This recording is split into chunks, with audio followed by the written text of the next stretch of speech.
आप अगर इस वक्त खुदा ना करे पाकिस्तान फैटफ की ग्रे लिस्ट से निकल के ब्लैक लिस्ट में चला जाता है तो फिर क्या होगा? जबकि आपका हलीफ जो है वो मुसलसल अपनी फौजी ताकत को बढ़ा रहा है, चाहे वो S-400 ले, चाहे वो टर्की से उन्होंने अपने ड्रोन भी लिए। मेरा ये मेरी ख्वाहिश होगी इस वक्त बताऊं कि वो अपनी दुनिया के अंदर असर रसूख किस तरीके से बढ़ा रहे हैं, या आज जयशंकर कहां है? आपके बच्चे, आपके जवान जो है वो सारे सऊदी अरेबिया और मिडल ईस्ट की सड़कें बना रहे हैं, और आपकी सड़कें चाइना और कोरिया बना।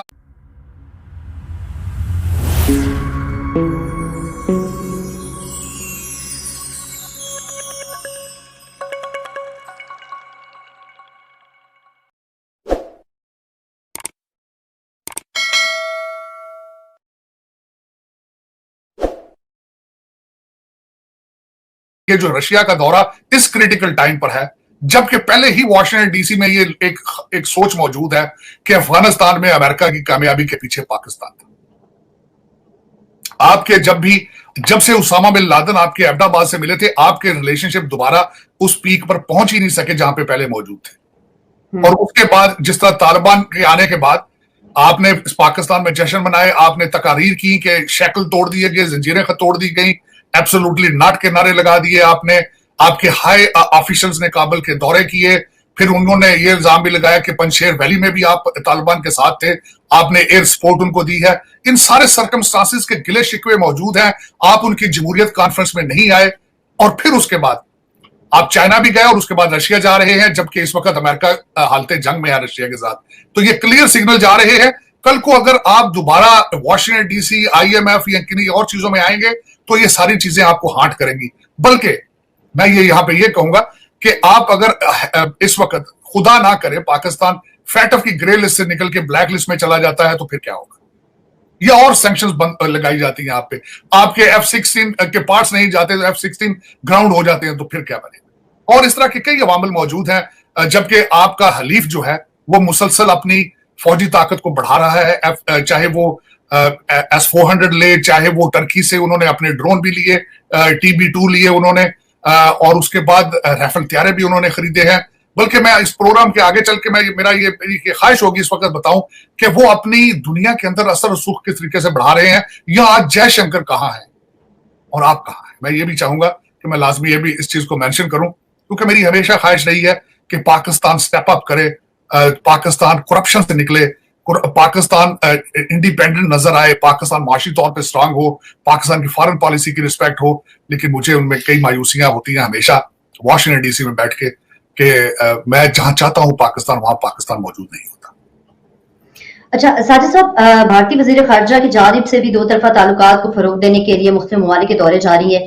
पाकिस्तान की खारजा पॉलिसी कहां पर खड़ी हुई है, और हमारे जो तरजीहात हैं खारजा पॉलिसी को लेकर, अभी आपने कहा कि मैं बात करना चाहूंगा, तो मैं चाहती हूं कि आप जरा इसके ऊपर जरा खुलकर बताइए कि पाकिस्तान की जो खारजा पॉलिसी है वो कहां पर है, और जो हमारे हमसाया ममालिक की खारजा पॉलिसी है वो तो हमें हर जगह पे नजर आ ही रही है कि किस तरह से कहीं पर भी जब पाकिस्तान की बात आती है तो वहां पे भारत जरूर वहां पर मौजूद होता है पाकिस्तान के अगेंस्ट, और भारत की बात सुनी भी जाती है, लेकिन पाकिस्तान हक पे होने के बावजूद हमारी बात सुनी नहीं जा रही होती। आप क्या कहना चाहेंगे? शायद मैं इससे पहले कि मैं ये बताऊं कि जयशंकर साहब आजकल क्या कर रहे हैं, डॉक्टर जयशंकर जो इंडिया के फॉरेन मिनिस्टर हैं, मैं उससे पहले ये बात करना चाहूंगा कि सऊदी अरेबिया के हाई कमांड मिलिट्री जो जनरल है उनका दौरा सऊदी अरेबिया का, उन्होंने बल्कि अपने ट्रेड से बढ़कर दूसरे कॉन्ट्रैक्ट के साइन किए उन्होंने भारत के साथ। और उसके बाद आप UAE का देखें, कश्मीर के अंदर बिलियंस डॉलर्स के पैकेजेस का वहां तरक्याती मंसूबे अब वो जो है UAE करेगा वहां पे उनका असर रसूख। और उसके बाद मिडल ईस्ट की सारा लाइंड अप होना इजराइल के साथ, आपको तन तनहा कर देना पूरी दुनिया में, मेरे ख्याल में हैरानगी वाली बात है। आपने OIC की है लेकिन वहां पे एक भी डॉलर नहीं दिया किसी ने आपको अफगानिस्तान के हवाले। और इन सारे हालात में अगर देखें, अगर जिस तरीके से UAE सारा जो आपके मिडल ईस्ट स्टेट्स सारी इंडिया के साथ अलाइंड हो रही है, सऊदी अरेबिया भी उनके साथ अलाइंड हो रहा है, और उसके बाद देखा जाए क्वाड और आकस जो कि दो भारत ने बड़ी एक जाइंट जो उन्होंने वो डील्स की हैं यूरोप के साथ, और फिर मालाबार के अंदर उन्होंने अपनी नेवल एक्सरसाइज की है, और जिस तरीके से वो कंप्लीटली इस वक्त अमेरिका की फुल सपोर्ट हासिल है उनको। अमेरिका समझता है कि चाइना के खिलाफ भारत उनको बेहतर तरीके से सर्व कर सकता है, वर्सेस दूसरी साइड पे एक बहुत बड़ा टेस्ट था अफगानिस्तान से निकलना अमेरिका का, और आपने बहुत कोशिश उसके बाद की कि आपके वहां पे डॉलर आए, वहां पे लोग उनको रिकॉग्नाइज करें तालिबान को। लोगों ने नहीं किया, लोगों ने आपकी बात कोई नहीं सुनी। लोगों को तालिबान पे एतमाद नहीं है। वो समझते हैं जिस तरीके से करप्शन वहां भी इन्वॉल्व है, जिस तरीके से कारजाई तौर में, और दूसरे जो उसके बाद रजीम आई, जिस तरीके से उन्होंने फॉरेन एड को खाया, जिस तरीके से उन्होंने लूटा उस पैसे को, वो समझते हैं कि हम डायरेक्ट लोगों की मदद करेंगे। बल्कि अगले दिन मैं अमेरिका में इस वक्त वाशिंगटन डीसी में बैठा हूं, मैं बाइडेन एडमिनिस्ट्रेशन के उस फैसले से भी एग्री नहीं करूंगा जो उन्होंने $7 बिलियन के हवाले से किया है।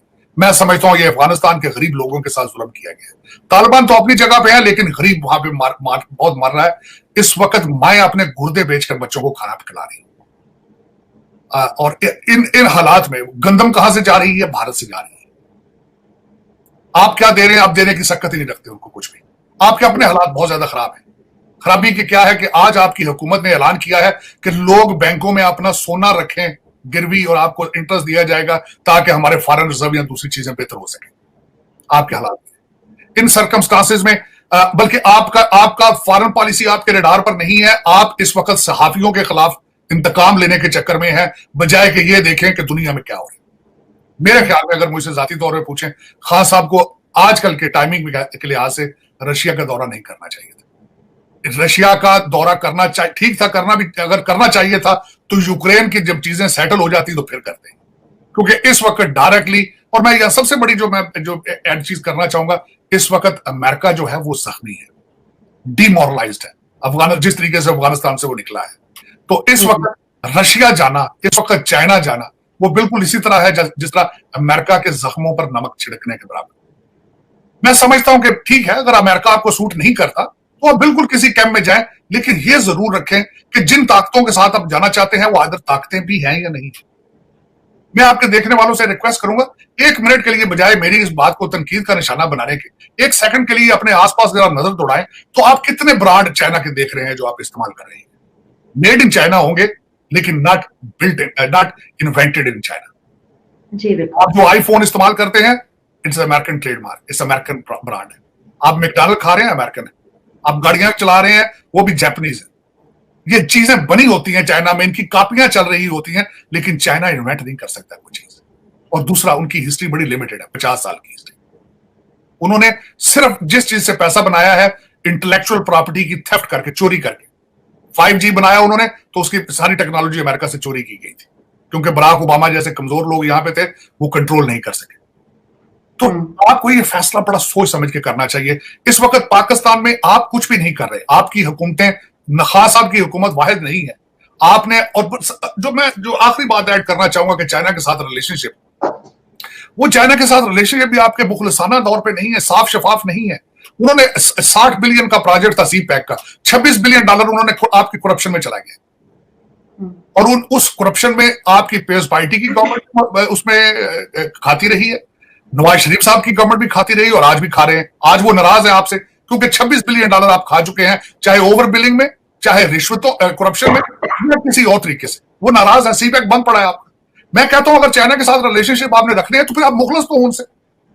और दूसरा, मेरा सबसे बड़ी एडवाइस ये होगी कि खुदारा अगर आपने उनके साथ चलना है तो अपनी सड़कें खुद बनाएं, उनसे अच्छी चीजें कोई लें, टेक्नोलॉजी लें उनसे। आपके बच्चे, आपके जवान जो है वो सारे सऊदी अरेबिया और मिडल ईस्ट की सड़कें बना रहे हैं, और आपकी सड़कें चाइना और कोरिया बना रहा है। तो ये जो लेबर है अपनी, इसी को एंगेज करें पाकिस्तान में। इनसे लेने हैं तो फाइटर जहाज लें, इनसे टेक्नोलॉजी लें, इनसे आपको आईटी की टेक्नोलॉजी की, आपको कंप्यूटर की फैक्ट्रियां लगाएं, आप इंस्टीट्यूशंस बनाएं आईटी के यहाँ पे, बजाय कि आप इनसे और कोरिया से।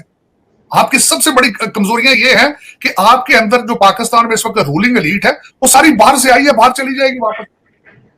वो तो अपने किकबैक लेते हैं डॉलरों में, दुबई और लंदन में लेते हैं, आपको बेचते हो आपकी चीजें। लेकिन ये अगर उनसे लेना था तो कोई ढंग की चीजें ले, और उनसे आगे चलना है तो मुखलसाना उनसे चलें, उनके साथ खिलवाड़ ना करें। इस वक्त चाइना नाराज है आपसे बिल्कुल। और कल को जो आप कह रहे हैं कि पाइपलाइन के बारे में खासा बात करने जा रहे हैं, तो कराची से लेकर कसूर तक जो पाइपलाइन आएगी उसके साथ भी हशर तो आप वही करेंगे जो आप सीपैक पे कर रहे हैं। पहले अपना इंफ्रास्ट्रक्चर करें, पहले आप अपने ऑर्गेनाइजेशनल स्किल, ये जो पीका का कानून बनाने की बजाय को करप्शन के बारे में कानून बनाए, मैं कहूंगा करंट एडमिनिस्ट्रेशन को। इस वक्त सहाफत के सहाफियों को छोड़कर करप्शन के पीछे जाए, जिसका नाम ही इंसाफ की तहरीक है। तहरीक इंसाफ जब इंसाफ ही नहीं कर सकी तो फिर क्या करेंगे आप इस वक्त लोग तो मायूस हैं। आप जिस तरीके से रिसेंट आपका पेट्रोल बढ़ा है, जिस तरीके से आपकी बिजली बढ़ रही है, आप तो कोई भी चीज मैन्युफैक्चर करके एक्सपोर्ट करने की सलाहियत ही नहीं रखते। बल्कि मेरी आज की इंफॉर्मेशन के हिसाब से बड़ी तेजी के साथ इस वक्त दुबई और जितने फॉरेन हमारे ओवरसीज पाकिस्तानी से they are moving towards Africa, वहां पे अपनी प्लांट लगा रहे हैं, फैक्ट्रियां लगा रहे हैं, चीजें लगा रहे हैं, क्योंकि पाकिस्तान इज नॉट फिजिबल। आपकी बिजली पे, आपकी इन चीजों पे इट्स नॉट पॉसिबल। तो मेरे ख्याल में इस वक्त पाकिस्तान इज ऑन